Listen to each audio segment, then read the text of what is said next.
हाल ही में एआई ने एक ऐसा आर्टवर्क क्रिएट किया जो पूरे इंटरनेट पे वायरल हो गया और वो है श्री राम जी का 21 साल की उम्र का ऐसा पोर्ट्रेट। तो ये पोर्ट्रेट आज हम लोग इसको एनालिसिस करेंगे और ये कितना सही है और इसको हम कैसे ड्रॉ कर सकते हैं बिल्कुल ऐसा ही या फिर इससे भी बेहतर, क्योंकि ये बहुत ज़्यादा कंट्रोवर्शियल है कि क्या वाकई ऐसे थे या नहीं थे। इस बारे में भी बात करेंगे और एक अपना परसेप्शन भी दिखाने की कोशिश करेंगे। चलिए एक बहुत ही अच्छा वीडियो शुरू करते हैं और एक रियलिज़म की ओर आपका ध्यान खींचना चाहूँगा। मैं हूँ आपका दोस्त अंकित, चैनल पे स्वागत करता हूँ। तो जो प्रोडक्ट हम यूज़ करने वाले हैं वो यहाँ देख लो, वो हैं सॉफ्ट पेस्टल्स। और जो कलर्स हम यूज़ करने वाले हैं मोस्टली वो यहाँ पे मैं आपको दिखा देता हूँ, जिसमें ब्राउन भी है, बर्न्ट अम्बर भी है, डार्क ब्राउन है और रेड की टोन्स हैं, मरून है और फ्लैश टिन्स हैं और येलो कलर है। तो सबसे पहले देखो आउटलाइंस इसकी ऑलरेडी ड्रॉन है, तो और ये आउटलाइन ट्यूटोरियल नहीं है, पहली बात तो ये बता दूँ। लेकिन यहाँ पे जो बहुत इंपॉर्टेंट फैक्टर है वो है कलर मिक्सिंग का, क्योंकि ये पेस्टल मैट पेपर है। जो पेपर मैं यूज़ कर रहा हूँ ये है एक पेस्टल मैट पेपर, मतलब सैंडेड पेपर है ये। जो पेस्टल्स का हाईएस्ट क्वालिटी का पेपर होता है वो ये पेपर है, क्योंकि हम यहाँ रियलिज़म को चैलेंज करने वाले हैं और एक बेहतर रियलिस्टिक, बहुत ज़्यादा realistic, ultra realistic portrait draw करने वाले हैं। इसलिए एक अच्छा पेपर भी उसके लिए होना बहुत ज़रूरी है, एक हाई क्वालिटी पेपर। सबसे पहले मैंने शुरुआत की है डार्क टोन से। जो सबसे डार्केस्ट टोन है उसको मैंने अचीव किया यहाँ पे ब्राउन कलर को, और उसके बाद अब मैं लाइट ब्राउन की तरफ आ रहा हूँ, मतलब जो टेराकोटा कलर है उसके ऊपर आ रहा हूँ।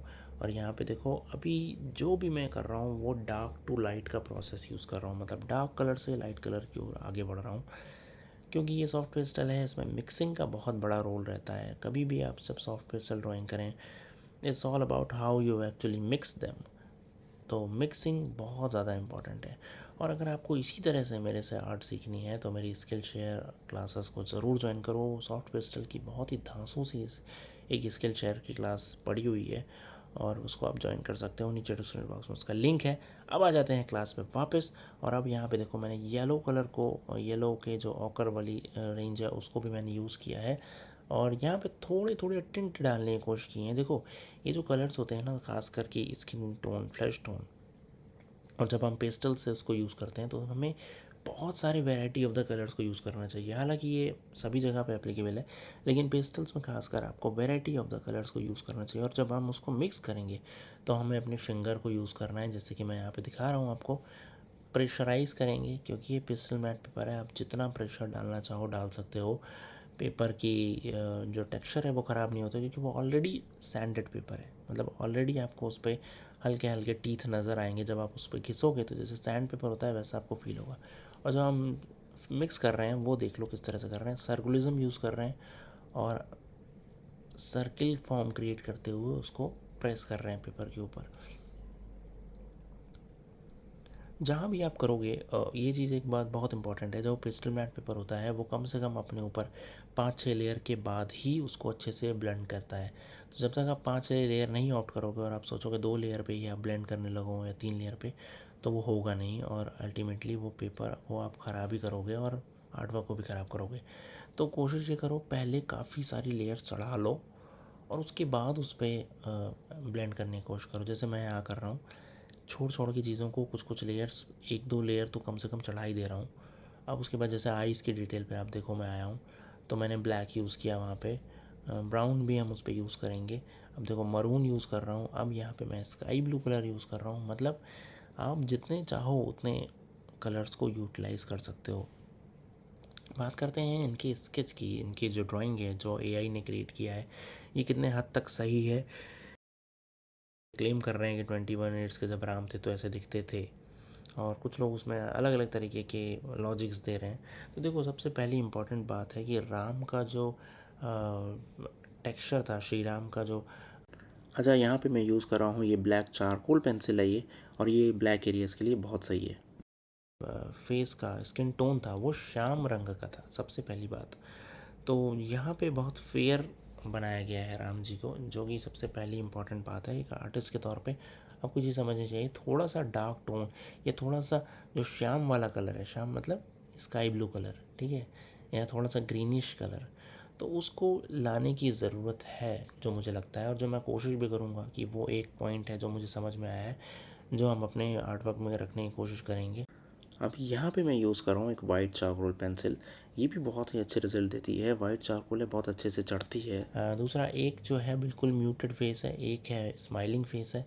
तो बहुत ज़्यादा ना तो जो राम जी का चरित्र बताया गया है, रामचरितमानस ले लो या आप उनके और ग्रंथ ले लो, उसमें राम का जो चरित्र है वो बहुत एक बहुत माइन्यूट हंसी है, बहुत ज़्यादा हंसी भी नहीं है, बहुत कम उदास चेहरा भी नहीं है, एकदम मध्यम स्टाइल में जो हंसना होता है वैसा कुछ है। तो वैसा भी अचीव करने की कोशिश करेंगे। फिर आ गई जो सबसे इम्पॉर्टेंट बात है जो अभी मैं कर रहा हूँ ड्रॉ, आइज़। तो आइज़ जो दिखाई हैं वो बड़ी आइज़ दिखाई हैं और थोड़ा स्क्वायर फॉर्म है आई का, जो इस इमेज में आप देख रहे हो। यहाँ पे हमें लगता है कि जो आइज़ बताई गई हैं भगवान की, बिल्कुल एग्जैक्टली आप सभी को पता है, वो कमल विलोचन है, मतलब कमल लोचन है। मतलब आइज़ जो हैं वो कमल की जो पंखुड़ियाँ होती हैं उसके शेप की हैं, ठीक है, एलमोंड शेप कह सकते हो उसको। तो एकदम लोटस के जो पेटल्स होते हैं ना, कमल के जो पत्तियाँ होती हैं उसके जैसे हैं। तो मैंने इसीलिए थोड़ा सा उनको स्ट्रेच मारा है, थोड़ा सा उनको खींचा है, एग्जैक्टली नहीं रखा है। जैसा ये आप रील इमेज में देख रहे हो, आइज़ थोड़ी ज़्यादा खुली हुई हैं और थोड़ा स्क्वायर शेप में है, ठीक है। बट यहाँ पे जो मैंने किया है वो थोड़ा सा फैला हुआ है, मतलब वो थोड़ा सा आगे की ओर फ्लो हो रहा है, लीफ का फॉर्म ले रहा है, पिटल का फॉर्म ले रहा है। तो इस तरह से कुछ कुछ पॉइंट्स में मैंने कोशिश किया है कि उसको थोड़ा डिफ्रेंशिएट किया सके, क्योंकि वो तो एआई जनरेटेड इमेज है, जो जो डेटा फीड किया होगा किसी ने वो उस तरह से क्रिएट करता है। यहाँ पे देखो, जैसे मैं नोज़ पे कितने बेहतरीन ढंग से हम उसकी 3 डायमेंशनल में क्रिएट किया, हमने उसको एक छोटा सा वाइट हाईलाइट क्रिएट किया और वो पूरा का पूरा नोज़ जो है 3 डायमेंशनल फॉर्म में क्रिएट हो गया। और अब जो साइड्स हैं, जो चीक्स हैं, वहाँ पे थोड़ा सा मरून ऐड कर रहा हूँ। सबसे ख़ास बात होती है पिस्टल्स की, जब आप डार्क लेयर पहले यूज़ करो और उसके ऊपर लाइट लेयर यूज़ करो, तो जो लाइट लेयर है वो डार्क लेयर के ऊपर बड़ी आसानी की उससे के साथ चढ़ जाती है, जो बड़ी ज़बरदस्त चीज़ है, जो जनरली हमें और किसी मीडियम में नहीं मिलता है, एक्सेप्ट दी ऑयल में हमें मिल जाता है ये चीज़, ऑयल पेंटिंग में। लेकिन बाकी जितने भी मीडियाज़, जैसे कलर पेंसिल हो गया या और कोई मीडिया, वाटर कलर्स हो गया, लाइट टोन जो है वो डार्क टोन के ऊपर बिल्कुल भी नहीं चढ़ता। तो soft paste, even oil pastels में भी ऐसा बहुत मुश्किल होता है। तो ये चीज़ हमें यहाँ फ़ायदा मिलता है, हम डार्क टोन्स को बड़े अच्छे से यूज़ कर सकते हैं और बाद में उस पर हम लाइट टोन्स को भी यूज़ कर सकते हैं। तो जो वाइट चारकोल पेंसिल होती है ना, ये बहुत अच्छे से डिटेल निकालने में मेरी मदद करती है। जैसे नोज़ में देखो, नीचे कास्ट शेडोज़ पड़ रही हैं, हाईलाइट्स कुछ क्रिएट हो रही हैं, रिफ्लेक्शन आ रहा है, तो उसमें हमें काफ़ी मदद करता है ये वाइट चारकोल पेंसिल। तो जैसे कि हम बात कर रहे थे कि जो ए आई क्रिएटेड एक आर्ट वर्क है, बहुत ही खूबसूरत ढंग से एआई ने डिपिक्ट किया है, ये तो ज़रूर मानना पड़ेगा। भले ही कुछ डिटेल में वो मिसिंग है, लेकिन जो एक गहराई वाली डिटेल होती है वो भले मिसिंग है, लेकिन जो क्रिएटेड है art work, that is something which is appreciable, बहुत अप्रिशिएट करने योग्य है। और रियलिज़म को काफ़ी अच्छे से पहुंचने की कोशिश की गई है। अब वो राम जी ही हैं या नहीं, इट्स अ डिफरेंट मैटर, ठीक है। ये एक चर्चा का विषय हो सकता है कि जो आपने इनपुट दिया वो सही दिया कि नहीं दिया, क्योंकि एआई तो आपके इनपुट्स पे ही चलता है। अब देखो यहाँ पे जैसे मैं लिप्स पे काम कर रहा हूँ, तो मेरा एम ये नहीं है अभी फ़िलहाल, अभी एम है कि केवल और केवल लेयर चढ़ानी है उसके ऊपर, क्योंकि एरिया छोटा है, जो हमने पेपर यूज़ किया है ये A4 साइज़ के ही बराबर का लगभग है। तो इसलिए अभी फैला भी दे रहा हूँ मैं, चलेगा, क्योंकि हम बाद में उसको पैचअप कर लेंगे, मतलब क्लियर आउट कर लेंगे, तो अभी उस पर डरने की ज़रूरत नहीं है। अब देखो, जैसे थोड़ी सी मुस्टैश के लिए ग्रीन टोन भी दे रहा हूँ, जो मेल क्योंकि फिगर है तो वो ग्रीन टेक्सचर हमेशा रहता है हमारा मुस्टैश की वजह से, और हम एक ह्यूमन बीइंग को क्रिएट कर रहे हैं, तो उस हिसाब से हमने उसमें थोड़े से ऊपर से जब कलर मैंने ऐड की, तो देखो पीछे से खाली एक हल्का सा इमेज रह गया, जिसको ग्रीन फाउंडेशन भी बोलते हैं कई बार।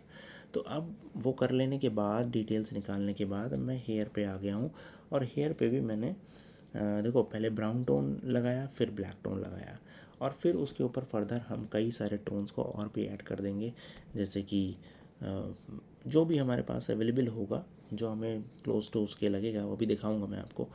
फिर बैकग्राउंड में देखो थोड़ा सा मैंने येलो टोन यूज़ कर लिया। येलो टोन के बाद देखो अब मैंने हेयर पे भी ब्लू टोन यूज़ किया, फिर लाइट ग्रीन यूज़ किया। तो इस तरह से कई सारे जब टोन यूज़ करोगे तभी आप उसको ब्लेंड कर पाओगे, बेसिकली पर्पस यही है।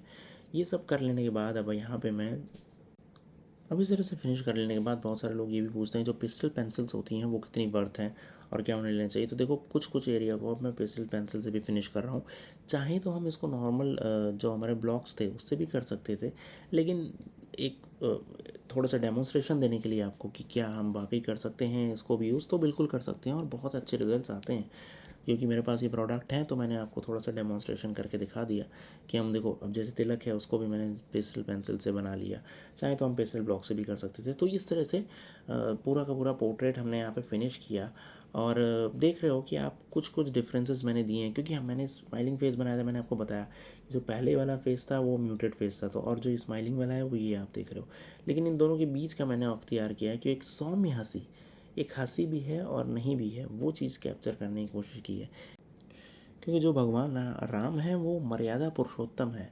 और देखो किस तरीके से मैंने हल्का सा थोड़ा बहुत उसमें येलो टोन और दैट ब्लू टोन डालने की भी कोशिश की है। थोड़ा सा जो फेस का स्किन टोन है वो भी थोड़ा सा ज़्यादा एनहेंस किया है टूवर्ड्स दी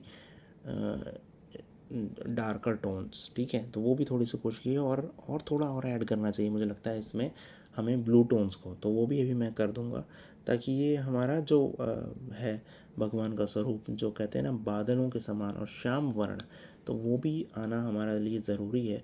और इस तरह से हमने देखो जो आइज़ है, देख रहे हो कमल विलोचन है, कमल नयन है, और इस तरह से हमने यहाँ पे कोशिश किया है थोड़ा सा डिपिक्ट करने का राम जी को एआई से इंस्पायर होकर। और इस तरह से देखो बाद में मैंने उसको जब फिनिश किया तो ये इस तरह से रिजल्ट देता है। Thank you so much. मुझे लगता है कि ये ट्यूटोरियल आपको पसंद आया होगा। इसके रिगार्डिंग कोई क्वेरी हो तो कमेंट बॉक्स में ज़रूर पूछना।